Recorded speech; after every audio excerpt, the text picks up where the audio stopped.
Pada hari ini, mari kita belajar materi kelas prakarya dan kewirausahaan, yaitu penghitungan harga jual produk kerajinan. Langsung aja kita ke materinya. Pada video kali ini, kita akan belajar tentang perhitungan full costing. Pendekatan full costing adalah memperhitungkan semua unsur biaya produksi, yaitu biaya bahan baku, biaya tenaga kerja produksi, dan biaya overhead tetap dan variabel, serta ditambah dengan biaya non-produksi seperti biaya pemasaran serta biaya administrasi dan umum. Sekarang kita lanjut ke tabel. Perhatikan pada tabel di bawah ini. Yang pertama ada biaya bahan baku, kemudian biaya tenaga kerja langsung, biaya overhead variabel, biaya overhead tetap, harga pokok produksi, biaya administrasi dan umum, biaya pemasaran, biaya non-produksi, serta total HPP atau bisa disebut dengan harga pokok produksi. Baiklah, sekarang kita beralih ke contoh kasus berikut ini. Usaha Mahmud di sektor kerajinan (kerajinan untuk pasar lokal) adalah membuat kerajinan gantungan kunci bertema budaya lokal serta berbahan dasar dari limbah kayu, yang mana bahan utama kerajinan Mahmud ini didapatkan dari beberapa pengusaha mebel yang membuang potongan atau serpihan kayu yang tidak terpakai lagi. Tentu saja hal ini dapat meringankan modal untuk usaha Mahmud semakin murah. Berikut adalah contoh dari produk kerajinan usaha Mahmud. Baik, langsung saja kita ke prakteknya. Bagaimana cara menghitung harga pokok produksi? Yang pertama ada biaya bahan baku. Biaya bahan baku dibagi menjadi dua, yaitu bahan dasar dan juga bahan pembantu dalam produksi. Dalam bahan dasar ada limbah kayu dengan harga Rp0. Kenapa bisa 0? Karena Mahmud mendapatkan kayu tersebut dari sampah tukang mebel. Kemudian ada bahan pembantu dalam produksi, ada cat semprot 2 kaleng, cat kayu 1 kaleng, ring gantungan kunci 200 pieces, dan kuas 2 buah. Dengan harga cat semprot Rp70.000, cat kayu Rp25.000, ring gantungan kunci Rp30.000, serta kuas Rp10.000. Dengan jumlah total Rp135.000.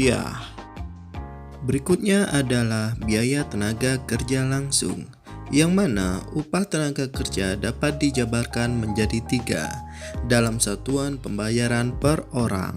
1. Upah per jam. 2. Upah per barang. 3. Upah per harian. Dalam contoh kasus ini, Mahmud menggunakan ongkos atau biaya tenaga kerja dengan satuan per hari, yaitu 8 jam kerja, dengan biaya upah Rp75.000.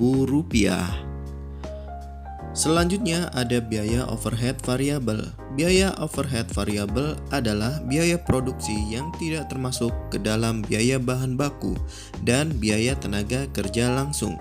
Biaya overhead variabel dapat digolongkan berdasarkan sifatnya, yaitu biaya bahan penolong, biaya tenaga kerja tidak langsung, biaya pemeliharaan. Dalam contoh kasus usaha kerajinan ini, biaya overhead variabel ditulis dengan biaya lain-lain. Tujuan dari dituliskannya biaya lain-lain ini adalah supaya lebih mudah untuk dipahami dan memakan biaya Rp50.000.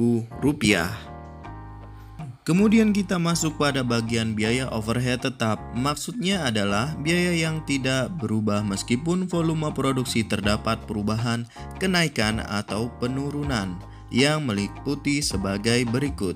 Biaya sewa tempat usaha. biaya jasa hukum, asuransi, dan depresiasi aset tetap.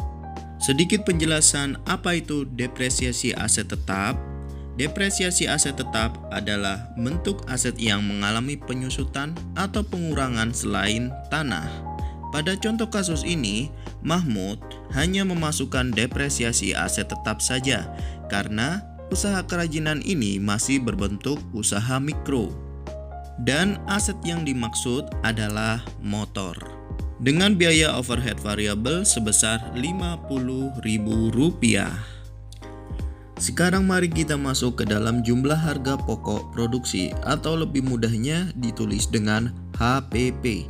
Dari manakah harga pokok produksi ini didapat? Jawabannya adalah dari jumlah keseluruhan perencanaan biaya yang sudah kita ulas sebelumnya. Untuk lebih mudahnya, saya buat rekap biaya sebagai berikut.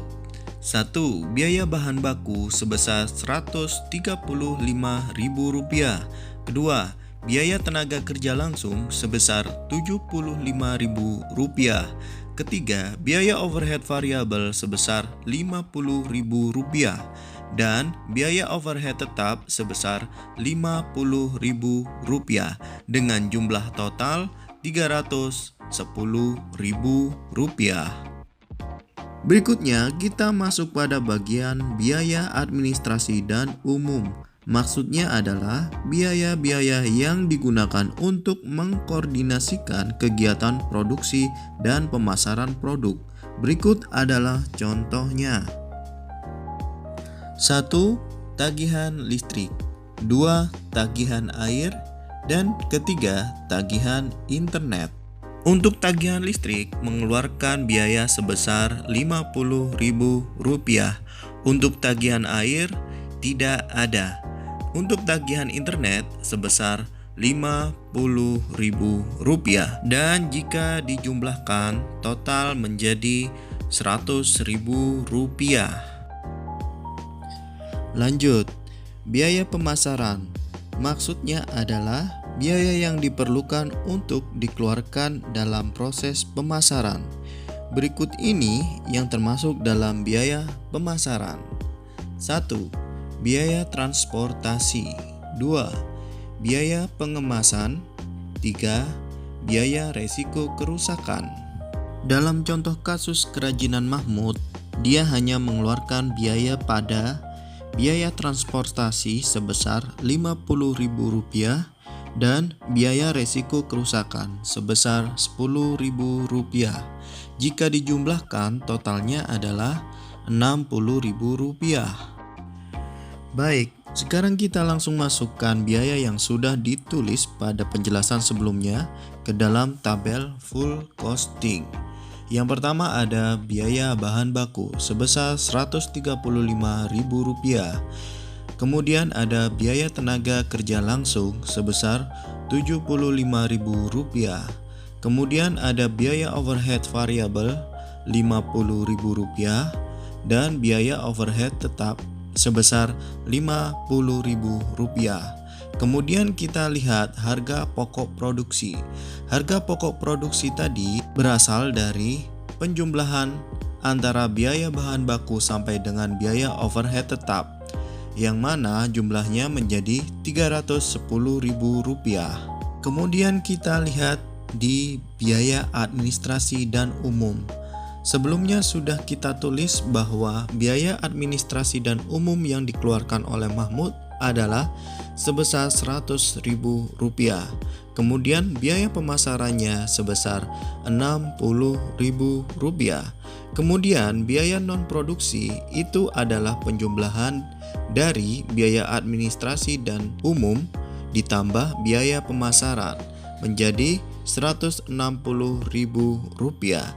Jadi, total HPP adalah penjumlahan antara harga pokok produksi dan biaya non-produksi menjadi Rp470.000. Kemudian kita akan mencari harga barang per piecesnya atau per satuan barangnya. Berikut adalah cara mencari harga barang persatuannya. Yang pertama, kita lihat total HPP yang mana tadi sudah dijumlahkan menjadi Rp470.000. Kemudian jumlah produksi sebanyak 200 pieces atau 200 buah menjadi rumus sebagai berikut. Total HPP dibagi jumlah produksi. Rp470.000 dibagi 200 pieces. Dan akhirnya ketemu nilai Rp2.350. Jadi, harga satuan per barangnya adalah Rp2.350. Selanjutnya adalah mencari total pendapatan. Tadi sudah ditemukan bahwa harga gantungan kunci per satu buahnya adalah Rp2.350. Jadi itu adalah biaya asli dari satu buah gantungan kunci tersebut. Kemudian dijual ke pasaran seharga Rp4.000. Untuk menentukan harga jual ke pasaran sebenarnya tidak ada patokannya atau bisa dianggap bebas. Tapi dalam contoh ini, Mahmud telah mensurvei atau membandingkan harga gantungan kunci di pasaran. Jadi, dia sudah melihat berapa harga yang paling tinggi dan berapa harga yang paling rendah. Maka diputuskannya per satu buahnya dijual ke pasaran dengan harga Rp4.000. Kemudian kita akan mencari total pendapatan, yang mana total pendapatan ini rumusnya adalah perkalian antara harga jual pasaran yaitu Rp4.000 dikali dengan 200 pieces, yang akhirnya ketemu dengan jumlah Rp800.000. Rp800.000 itu adalah total pendapatannya. Sekarang kita akan mencari keuntungan bersih dari total pendapatan semuanya. Jadi rumusnya adalah keuntungan bersih sama dengan total pendapatan dikurangi total HPP atau total harga pokok produksi, yang mana Rp800.000 dikurangi Rp470.000 dan hasilnya adalah Rp330.000. Jadi keuntungan bersih yang didapatkan oleh Mahmud adalah Rp330.000. Jadi itulah cara dalam mencari perhitungan full costing, yang mana kita fokus mencari harga pokok produksi atau biasa disebut dengan total HPP. Semoga video ini bermanfaat. Sampai ketemu di video selanjutnya.